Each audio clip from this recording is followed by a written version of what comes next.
Hello everyone, welcome to IFS YouTube channel. This is Nisha Khatri. IIT JAM 2026 के लिए अगर आप टारगेट कर रहे हैं तो न्यूमेरिकल्स तो भैया फिजिकल केमिस्ट्री में बहुत आते हैं।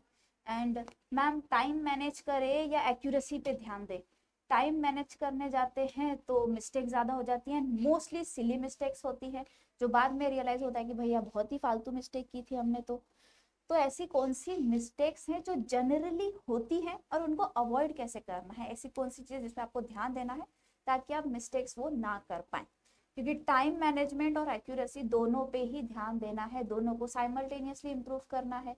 तो मैं आपको आज के वीडियो में यही बताऊंगी ऐसी कौन सी मिस्टेक्स हैं जो मोस्टली होती है और उनको अवॉइड कैसे करना है, इसी को हम डिस्कस करेंगे। सबसे पहले कॉमन मिस्टेक्स। अब यूनिट कन्वर्जेंस इग्नोर कर देना, ये कॉमन मिस्टेक होती है। हम लोग आंसर निकाल लेते हैं, वी आर वेरी कॉन्फिडेंट कि फॉर्मूला मैंने सही डाला है, कैलकुलेशन मैंने सही किया है, भैया यही नहीं देखा कि मुझे कौन से यूनिट्स में वैल्यूज दी है। अब आप ये तक कर लोगे कि मुझे अगर नैनोमीटर या मीटर में निकालने को बोला है एनएटी सेक्शन में तो आप वो निकाल लोगे, लेकिन आप यही नहीं देखोगे कि मुझे जो मास दिया है वो केजी में दिया है या ग्राम में दिया है। मास मुझे ग्राम में दिया है और मुझे वेवलेंथ सपोज निकालनी है नैनोमीटर में, तो मुझे तो आपके मास को केजी में कन्वर्ट करना पड़ेगा। वो करना ही भूल गए हम, तो वहां नहीं किए तो नीचे हम कॉन्फिडेंट है कि हमारा जवाब सही है, लेकिन जब फिर आंसर की आती है तो मैच नहीं होता है जवाब। तो इस बात को आपको ध्यान रखना है। दूसरा, फॉर्मूलाज ही आपके उतने वीक है, उतने स्ट्रांग नहीं है कि आपको यही नहीं समझ आ रहा है कौन से न्यूमेरिकल में कौन सा फॉर्मूला हम अप्लाई करें। एंड कभी कभी घाई घाई में टाइम जल्दी मतलब सॉल्व करने के चक्कर में हम गलत फॉर्मूला लगा देते हैं, मतलब या फिर एक लॉन्ग स्टेप ले लेते हैं। जब मेरे पास एक फॉर्मूला डायरेक्ट फॉर्मूला रेडी है, वो ना लगा के मैं एक लंबा फॉर्मूला यूज करने बैठ जाती हूँ। तो इस बात का ध्यान रखें। जैसे अगर इक्विलिब्रियम से रिलेटेड चैप्टर है तो फिर क्वेश्चन है तो आपका फॉर्मूला -RT ln(k) इक्विलिब्रियम लगेगा डेल्टा जी का। इलेक्ट्रोकेमिस्ट्री से है तो डेल्टा जी का वही फॉर्मूला हो जाएगा -NFe सेल। तो ऐसे कुछ फॉर्मूले जो आपको पता होना चाहिए, सही जगह पे ही अप्लाई करने हैं, कहीं भी नहीं लगाना है। दूसरा, सब्सटीट्यूटिंग रॉन्ग वैल्यूज। कभी कभी सवाल ऐसा दिया कि गिवन डेटा बहुत ज्यादा है एंड जो जवाब निकालना है उसके लिए मुझे एक दो ही वैल्यू की जरूरत है, बाकी अननेसेसरी चीजें दी गई है क्वेश्चन में बस मुझे कंफ्यूज करने के लिए। तो हम क्या करते हैं, वेवलेंथ की और मास की इंफॉर्मेशन दी है, वेवलेंथ की लैम्बडा की जगह मास की वैल्यू डाल दूंगी, मास की जगह वेवलेंथ की वैल्यू डाल दी, सब्सटीट्यूशन ही गलत कर दिया जल्दी जल्दी में, जिसकी वजह से आंसर तो आपका आएगा गलत। तो इसको अवॉइड कैसे करना है ये भी हमें देखना पड़ेगा। नेक्स्ट है हमारा कैलकुलेशन एरर। जो मैं ऑलरेडी एक चीज मैं आपको बता चुकी हूँ कि एनएटी सेक्शंस में सब चीज सही करने के बाद भी हमारा जो आंसर है वो रेंज के बाहर चला जाता है। तो ये आपकी गलती ना हो, कैलकुलेशंस आपके एरर ना हो। घाई घाई में हम करते नहीं है कैलकुलेशन, मुझे मल्टीप्लिकेशन करना है लेकिन मैंने डिवीजन वाला वर्चुअल कैलकुलेटर में सिलेक्ट कर दिया जल्दी जल्दी में। तो ये कुछ मिस्टेक्स होती हैं जिनकी वजह से आपका आंसर गलत आ सकता है। अब मुझे ध्यान देना है क्या क्या करना है मुझे। तो क्वेश्चन की शुरुआत में ही आप पहले काम क्या करो, आपको जो भी गिवन डेटा दिया गया है लिख लो।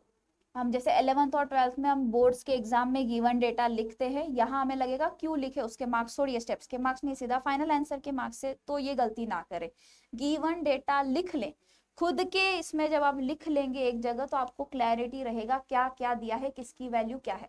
आपको जो कैलकुलेशन के लिए वहां पे एक राइटिंग पैड मिलता है उस पर आप लिखिए। वो लिखने के बाद आप ये भी लिखिए कि निकालना क्या है, किस यूनिट में निकालना है वो भी लिखिए।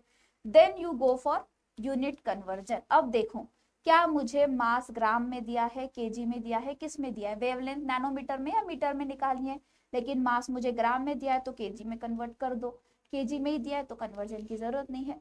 पहले गिवन डेटा लिख लो वहीं के वहीं और फिर उधर ही उधर आप शुरू में ही सॉल्विंग करने से पहले ही गिवन डेटा के उधर ही आप आपके यूनिट कन्वर्जन कर दो।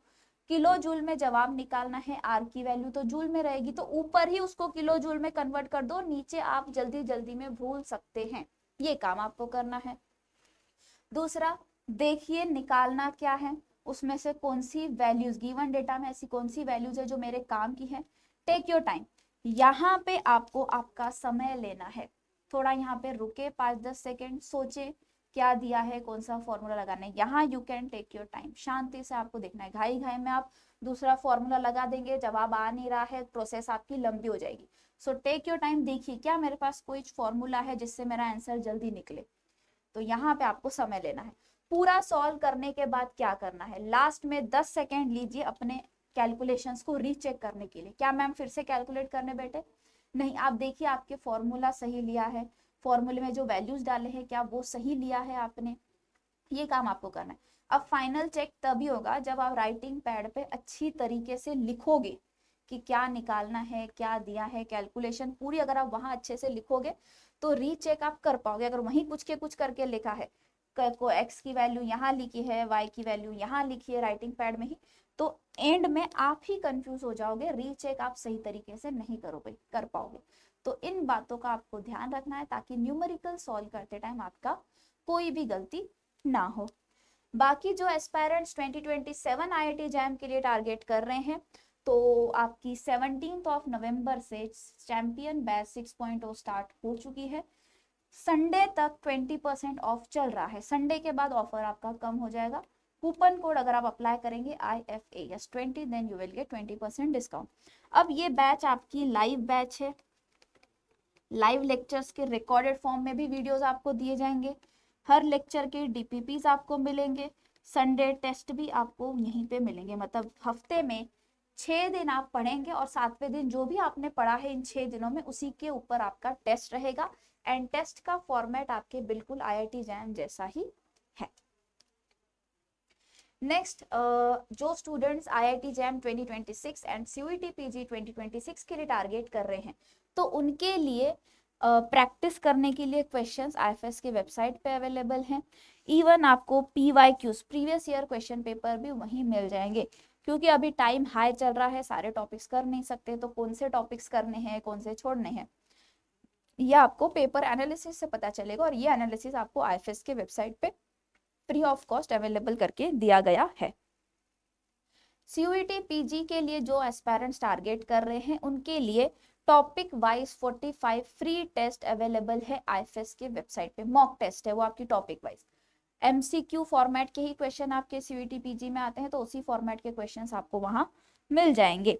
एंड अगर आप IIT जैम के लिए टारगेट कर रहे हैं तो IIT जैम का भी फ्री टेस्ट आपका वहीं पे अवेलेबल है टॉपिक वाइज।